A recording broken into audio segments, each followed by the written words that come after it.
Bapa. Selamat pagi Roh Kudus. Tuhan, saat ini kami berkumpul di tempat ini Tuhan Yesus, dimanapun kami berada. Kami ingin memuji-Mu, menyembah-Mu, karena kami percaya Tuhan, hanya Engkau-lah yang satu-satunya yang layak kami sembah.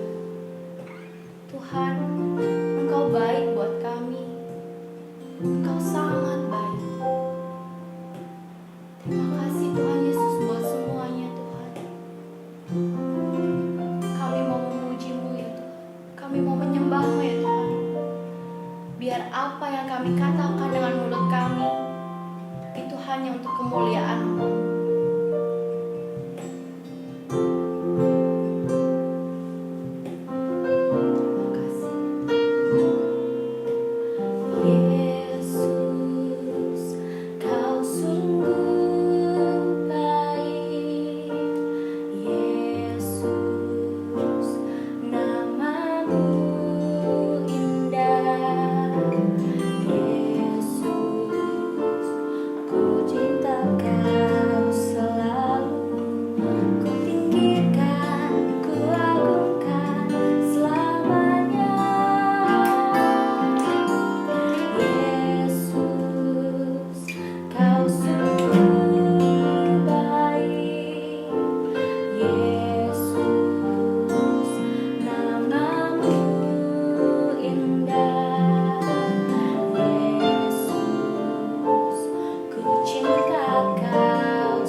Ku mau menyembah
kemuliaan hanya bagi Tuhan.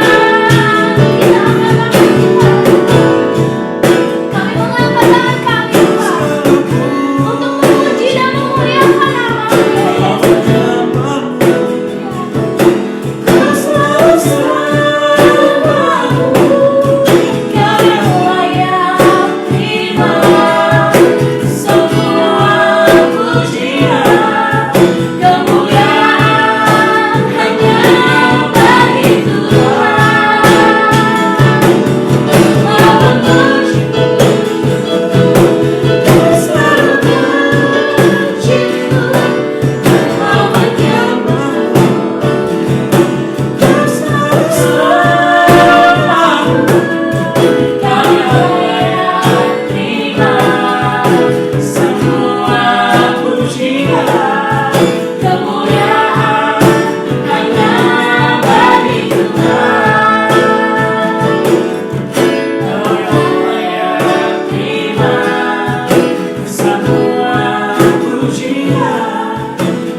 Jiwa-jiwa akan juga dibangkitkan ya Tuhan. Jiwa-jiwa juga akan memuji memuliakan nama-Mu ya Tuhan. Di mana hari ini ya Tuhan, di mana Engkau telah bangkit ya Tuhan Yesus, kami semua juga akan bangkit selalu memuliakan nama-Mu ya Tuhan Yesus. Terima kasih Bapa, terima kasih Tuhan Yesus. Jadikan kami sebagai alat-Mu ya Tuhan. Jadikan kami ya Tuhan untuk selalu memuliakan nama-Mu, untuk selalu memuji-Mu ya Yesus. Terima kasih ya Tuhan. Sebentar lagi kami juga akan mendengarkan firman-Mu ya Tuhan. Biarlah firman itu ya Tuhan boleh selalu menjadi rema dalam kehidupan kami. Biar firman itu ya Tuhan Yesus untuk hanya ya Tuhan kemuliaan-Mu saja yang ditinggikan ya Tuhan Yesus. Tanamkan firman-firman-Mu Tuhan itu di dalam hati kami ya Bapa, agar kami boleh menjadi saksi-Mu ya Tuhan Yesus. Terima kasih Tuhan Yesus, terima kasih. Hanya di dalam nama Tuhan Yesus kami sudah berdoa dan mengucap syukur. Haleluya, amin. Shalom, selamat Paskah. Kita berjumpa kembali pada ibadah raya Minggu.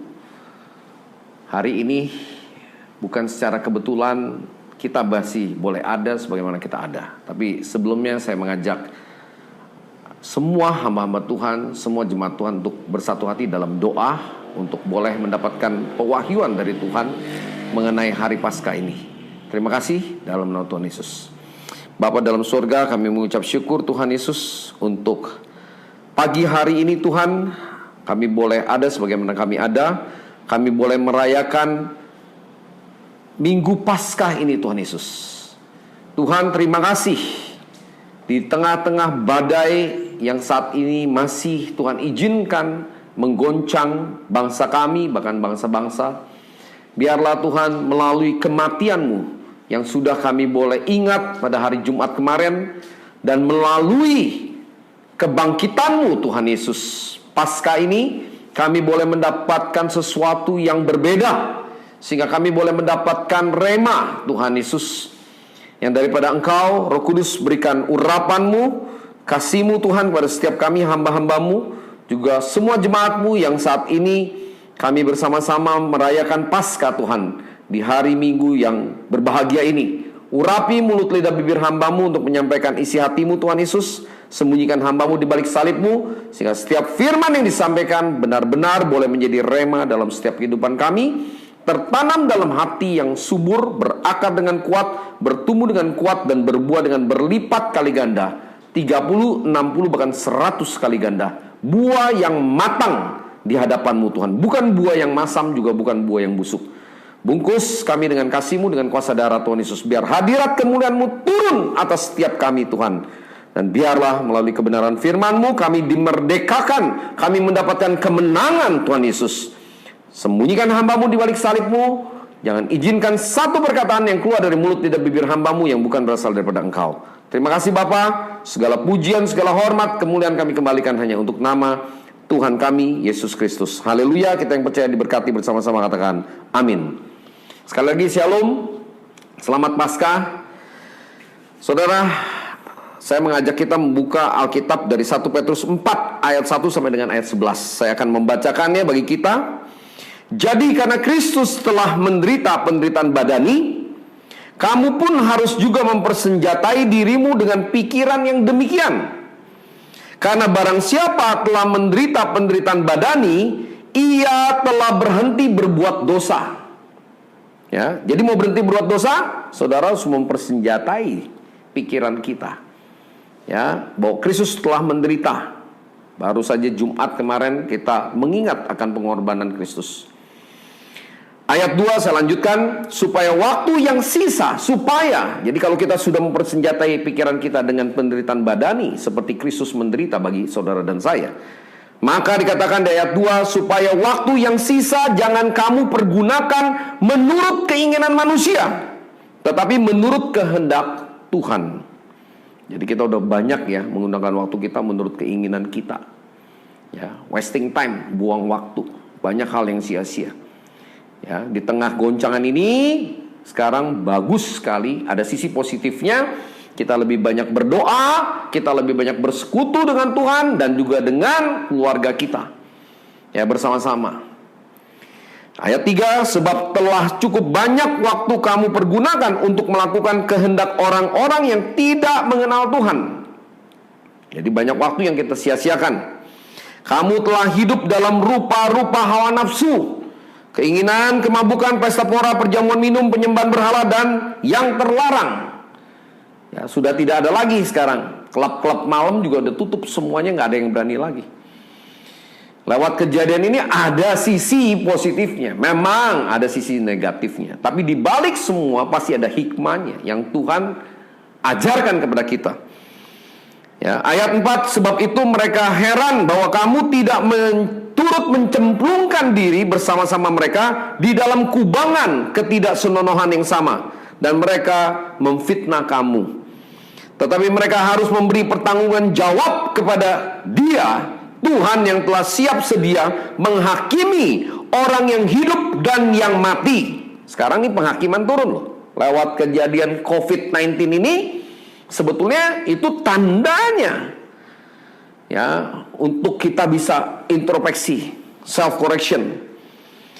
Itulah sebabnya maka Injil ayat 6 telah diberitakan juga kepada orang-orang yang mati, supaya mereka sama seperti semua manusia dihakimi secara badani, tetapi oleh roh dapat hidup menurut kehendak Tuhan. Saudara, jangan salah persepsi tentang ayat ini bahwa kita bisa nginjilin orang mati, roh-roh orang mati. Bukan, maksudnya waktu Tuhan Yesus mati, Tuhan turun ke bawah, ya, ke jurang maut untuk menginjili mereka yang hidup semasa sebelum waktu itu Tuhan Yesus lahir di dunia.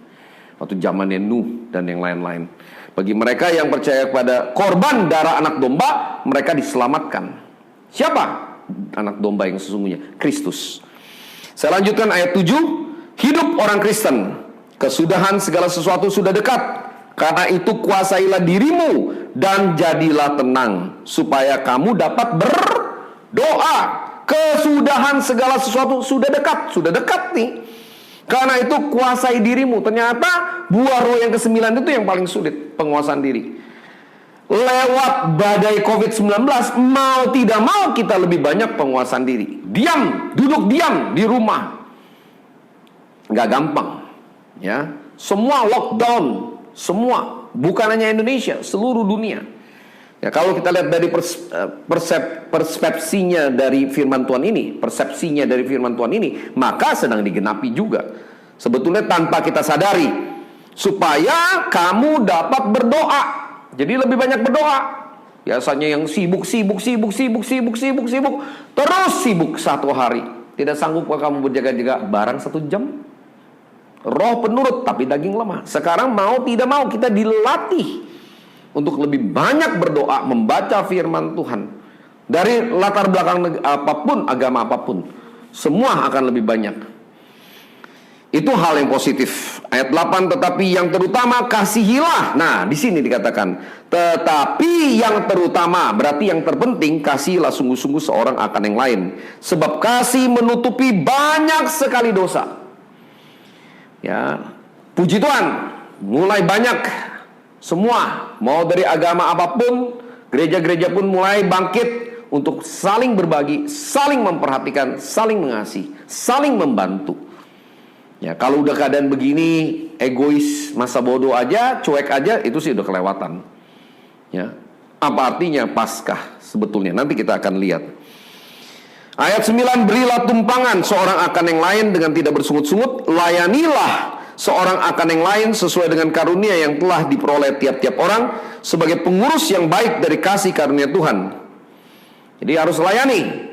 Saudara, hampir dikatakan tidak ada berapa, harusnya libur ya, banyak libur juga, diam di rumah. Tapi kami yang memang harus turun ke bawah pun kami tetap, ya, gereja dalam tanda kutip sekota itu tetap harus ada juga yang berjaga-jaga.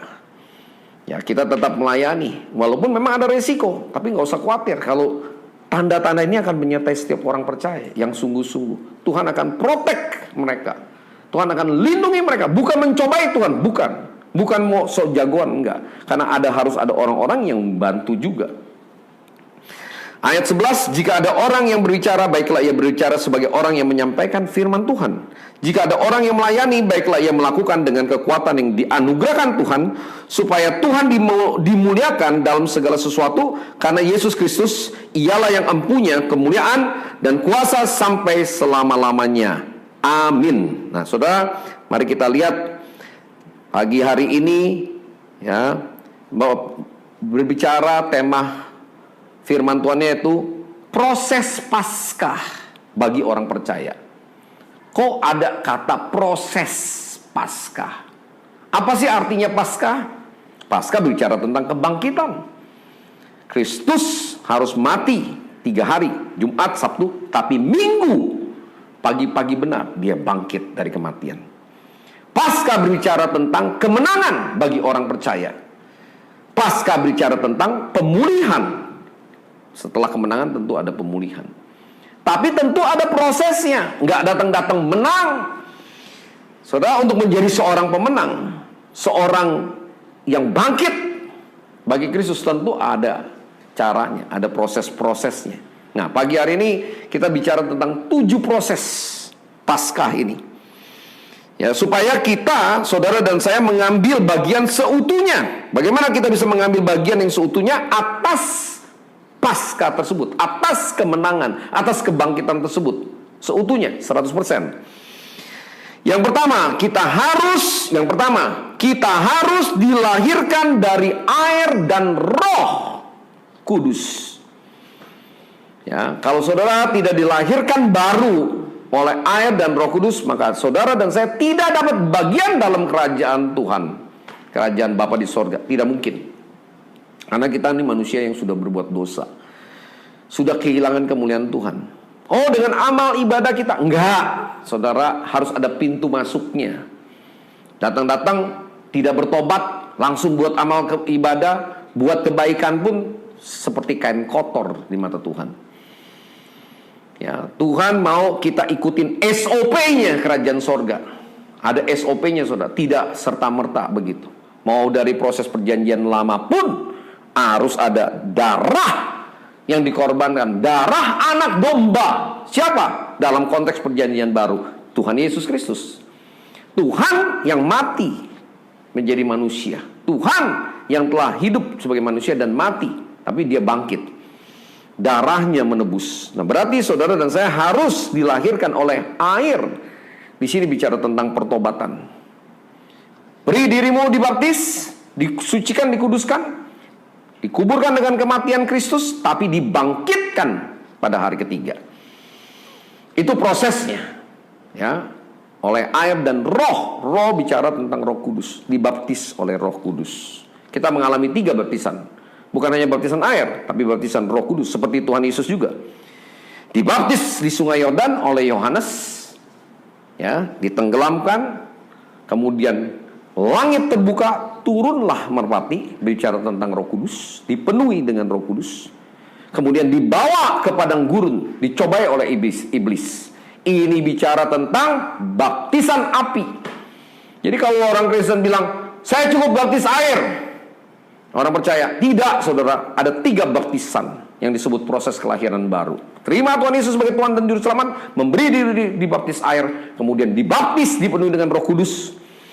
Kenapa perlu dibaptis Roh Kudus? Karena saudara nggak akan mampu melalui baptisan api tanpa baptisan Roh Kudus. Roh Kudus yang memampukan saudara dan saya. Ya, itu bicara, kalau saudara lihat yang pertama, ini bicara Natal sebetulnya. Nanti Natal lagi nih, Desember. Sebentar lagi udah gak berasa. Lewat proses begini. Nah, itu yang pertama. Natal bicara kelahiran baru. Natal bicara Tuhan lahir. Kita lahir di lahiran baru. Itu proses yang pertama. Ada 7. Yang kedua, kita harus senantiasa belajar dari Roh Kudus akan seluruh kebenaran firman Kristus. Belajar dari Roh Kudus akan seluruh kebenaran firman Kristus. Bukan firman Tuhan saja yang logos, tapi harus berubah menjadi firman Kristus. Ya, firman Kristus itu berarti saudara menghidupi firman itu menjadi rema. Firman itu menjadi rema. Saudara menghidupi firman itu. Ya, menjadi seperti Kristus, belajar, diajar. Tuhan Yesus setelah lahir, kemudian dia mengajar di bait suci. Itu yang kedua kan, kelahirannya bicara tentang Natal. Yang kedua yang terpenting pengajarannya. Pengajarannya, saudara dan saya harus jadi murid Tuhan, harus belajar, diajar. Ya, ini akhir zaman, saudara bingung kadang-kadang. Satu pendeta bilang, kita tangking COVID-19, boleh nggak? Ya boleh, kalau memang Tuhan perintahkan ya boleh. Ya, oh, enak-enak dia dapat perintah dari Tuhan. Ya itu tanggung jawab dia, kalau memang dia diperintahkan, kenapa? Kamu nggak dapat perintah ya sudah, kamu nggak usah ribut. Ya, nggak apa-apa, biarinin aja. Yang nggak dapat perintah ya sudah, diam. Ya buktinya nggak langsung berhenti. Ya memangnya ada proses lah. Ya tidak mendadak langsung berhenti juga. Nah, kalau hari ini Tuhan mau kasih berhenti juga bisa berhenti juga. Tentu kita dengan rendah hati dulu minta, Tuhan belas kasihan-Mu turun atas bangsa kami, atas bangsa-bangsa. Kalau Tuhan bilang ya sudah waktunya, ya sudah. Itu kan kita hanya alatnya, bukan kita yang berhentiin tuh COVID kok. Ya, tidak ada satu orang pun yang bisa membuat mujizat. Ya, itu hanya karena Roh Kudus yang buat mujizat. Jadi nggak usah dipermasalahkan dalam hal itu. Ya, kita harus belajar. Makanya belajar supaya saudara nggak bingung. Yang satu ngomong A, yang satu ngomong B. Sebetulnya itu kan terconnecting satu dengan lain. Ya, belajar. Yang kedua, diajar jadi murid. Yang ketiga, mempersenjatai pikiran kita akan penderitaan Kristus. Karena yang ketiga, poin yang terpenting, Ya, di dalam kehidupan Kristus, setelah pengajarannya, yaitu dia menderita bagi saudara dan saya. Menderita. Siapa yang mau menderita? Nggak mau, semua orang maunya enak. Tapi tadi firman Tuhan, karena Kristus sudah menderita penderitaan badani, kita pun harus mempersenjatai diri kita, pikiran kita dengan penderitaan badani. Jadi kadang-kala ada hamba-hamba Tuhan yang kena COVID. Ya, kena bukan hanya COVID, ya, banyak macam-macam lah. Nggak mati itu dia, memang takdirnya dia belum mati. Dia harus lewatin. Dia sudah berhenti berbuat dosa malah. Ya, kalau yang meninggal terus kita bilang itu kena kutuk, tidak. Saudara, hati-hati. Jangan pernah coba untuk menjustifikasi, itu urusan Tuhan. Memang dia sudah selesai. Siapa kita? Karena kita masih ngerasa sehat, kita, oh ini hebat, besok kita bisa mati. Ya, nggak ada manusia yang kuat, nggak ada manusia yang sempurna, hanya Tuhan yang sempurna. Kita menuju pada kesempurnaan. Ya, itu. Penderitaan Kristus ini penting. Saudara dan saya harus ikut mengambil bagian dalam penderitaan Kristus. Jadi orang percaya, jadi orang Kristen itu bukan hanya bicara tentang berkat. Ya, itu yang kesekian. Yang keempat, setelah yang ketiga bicara tentang proses penderitaan. Ya, untuk mendapatkan kemenangan itu, ya kan, kelahiran baru. Kedua, setelah itu pengajaran, belajar. Yang ketiga, ini jadi murid ya. Yang ketiga tentang bagaimana kita ikut menderita penderitaan badani. Saya ngalamin saudara, proses seperti Ayub, mirip Ayub. Untung aja anak saya nggak pada meninggal, nyaris satu. Tapi badan saya pernah hancur semuanya seperti Ayub. Ya, kena yang disebut autoimun, hancur, mestinya mati saya juga. Tapi Tuhan sembuhkan. Mujizat pasti ada. Ada. Saudara bisa hidup hari ini nggak kena COVID, itu juga mujizat.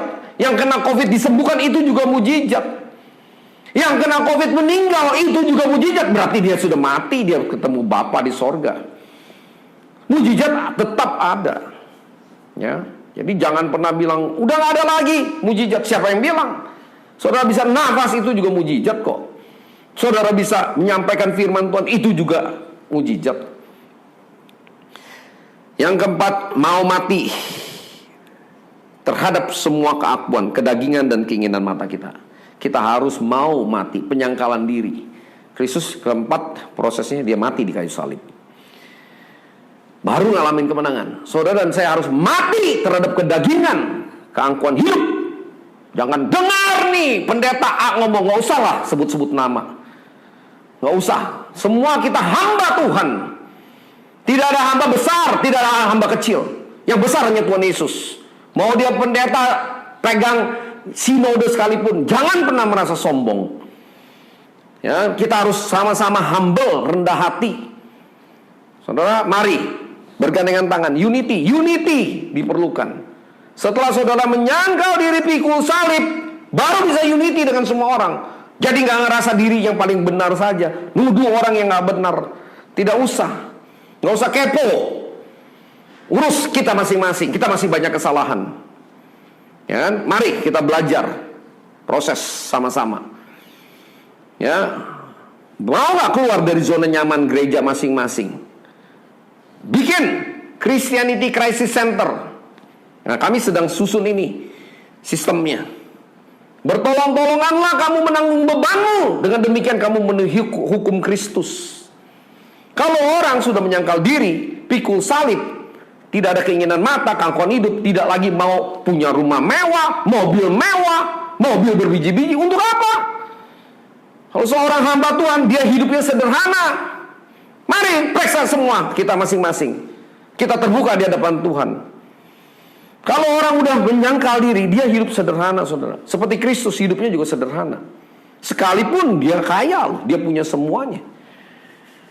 Murid-murid Tuhan Yesus juga semua. Orang-orang itu bawa hartanya di depan kaki rasul-rasul. Tidak dipakai untuk bermewah-mewah, berfoya-foya. Karena dia mau menyangkal diri, dia pikul salib. Itu proses yang keempat.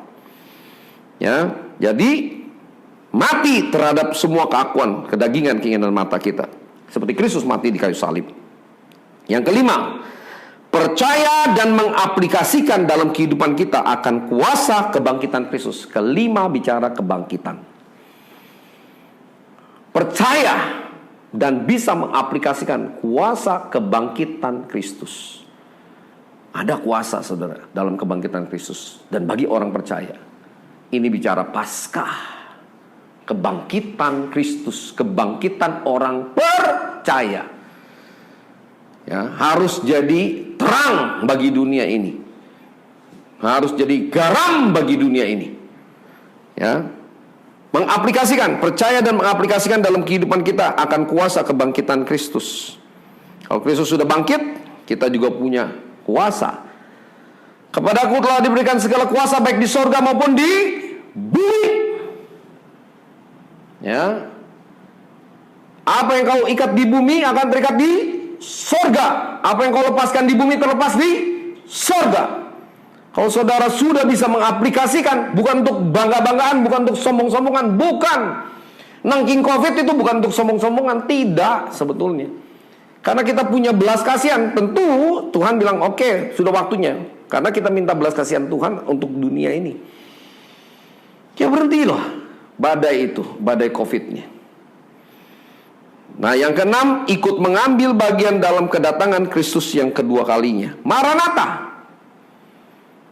Ya, setelah itu kan prosesnya, coba ya, bayangin ya, dari pertama bicara tentang Natal, kelahiran baru. Yang kedua, pengajarannya Tuhan. Yang ketiga, setelah pengajaran apa? Penderitaannya Kristus.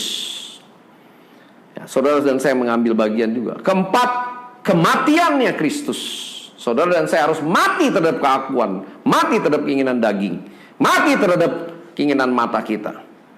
Kitanya sudah nggak ada. Saudara dan saya sudah tidak ada. Yang ada Kristus. Nggak usah sebut nama nih si nih, nggak usah. Mau pendeta apapun nggak ada. Kita Kristus kok. Saudara dan saya Kristus kecil, tanda kutip. Ya, kalau udah menyangkal diri. Yang kelima, baru dia bangkit. Dia memiliki kuasa otoritas. Kalau orang yang masih pakai nyebut namanya, semua pakai nama. Sombong menggunakan otoritas itu. Dibuang sama Tuhan. Aku sudah mengusir setan, membuat banyak mujizat. Saya tidak mengenal kamu, pembuat kejahatan. Ya, orang yang sombong, orang yang berbuat kejahatan, orang yang cinta akan uang, cinta akan dirinya sendiri, bukan mengasihi tapi cinta. Cinta akan dunia. Baru bicara tentang yang keenam, kita siapin dong. Kan Tuhan Yesus naik ke surga. Itu proses berikutnya. Sekarang Tuhan mau turun nih. Tuhan udah mau datang.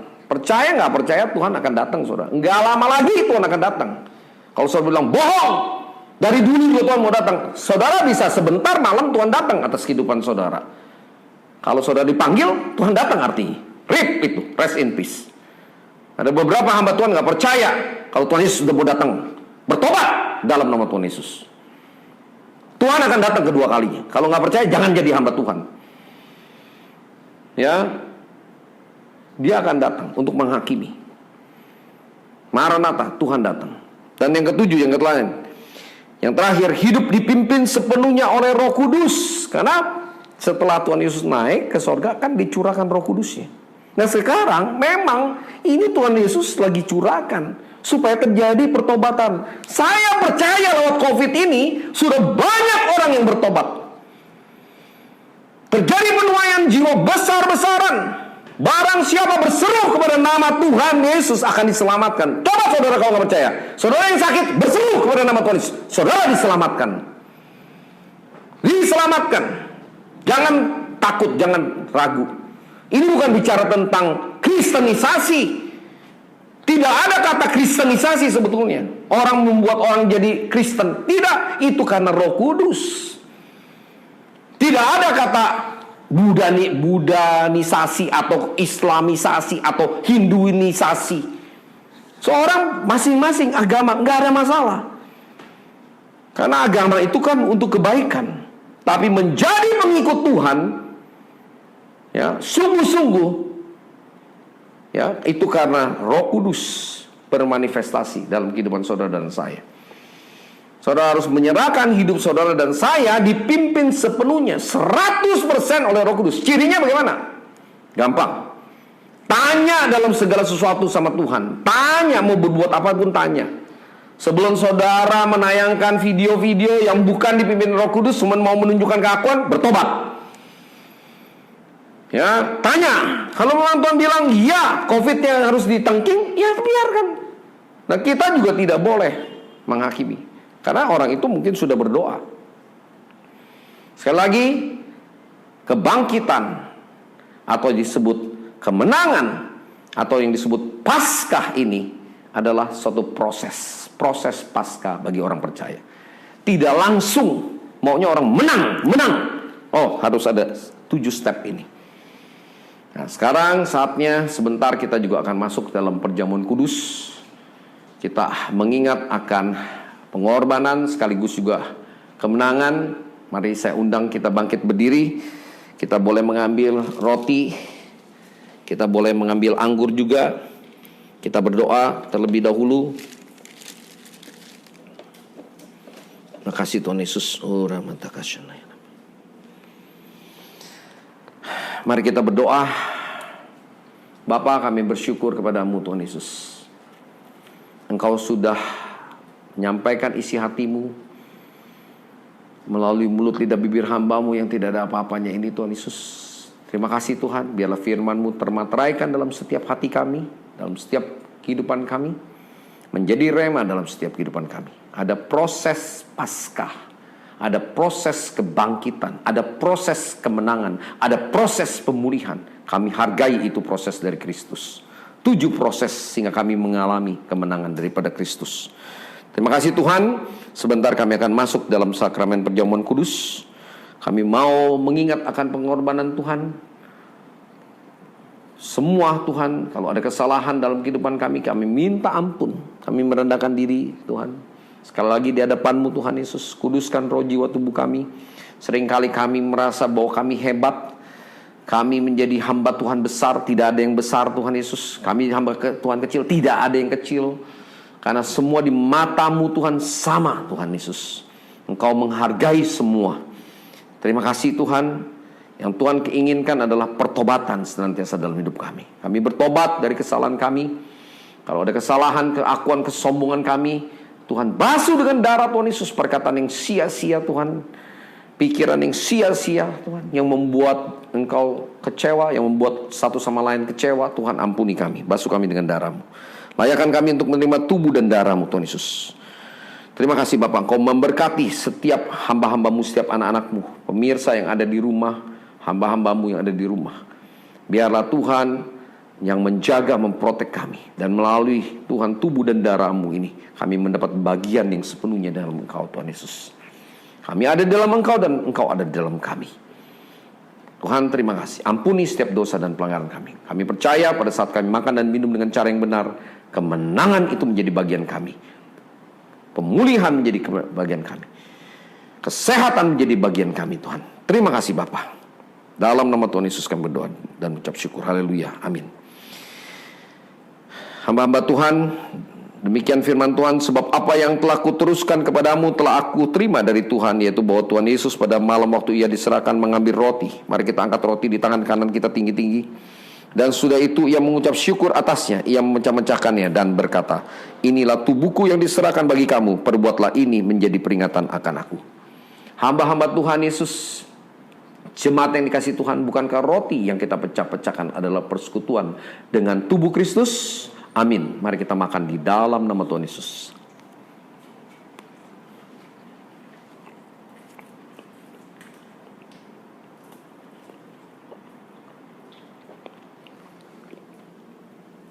Demikian juga ia mengambil cawan sudah makan. Lalu Tuhan berkata, mari kita angkat cawan di tangan kanan kita. Cawan ini adalah perjanjian baru yang telah dimateraikan oleh darahku. Perbuatlah ini setiap kali kamu minumnya menjadi peringatan akan aku. Hamba-hamba Kristus, mempelai Kristus, sahabat mempelai Tuhan, jemaat yang dikasih Tuhan, bukankah cawan pengucapan syukur yang atasnya kita ucapan syukur adalah persekutuan dengan darah Kristus? Amin. Mari kita minum di dalam nama Tuhan Yesus. Kita naikkan syukur kita. Terima kasih Tuhan Yesus. Kami bersyukur kepadamu Tuhan. Kami bersyukur kepadamu ya Bapa. Terima kasih Tuhan Yesus. Terima kasih Tuhan. Terima kasih Tuhan untuk pengampunan. Terima kasih Tuhan untuk hidup yang kekal. Terima kasih untuk Tuhan, hidup yang diberkati, berkemenangan di dalam Engkau Tuhan Yesus, untuk mempermuliakan nama-Mu Tuhan Yesus. Engkau terus mempersatukan tubuh-Mu di akhir zaman ini. Gereja-gereja-Mu bersatu dalam nama Tuhan Yesus Kristus untuk mempersiapkan pesta pernikahan anak domba kedatangan-Mu yang kedua kali. Terima kasih Bapak, Engkau menjagai semua anak-anak-Mu Tuhan, menjauhkan dari segala mara bahaya, menjauhkan dari segala yang jahat.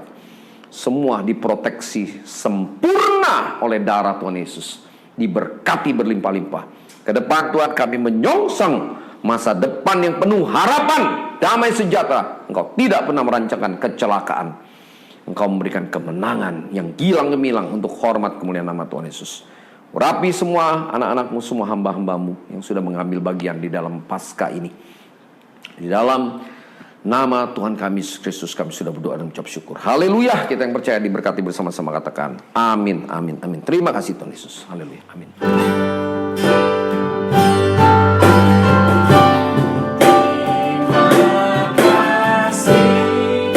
Yesus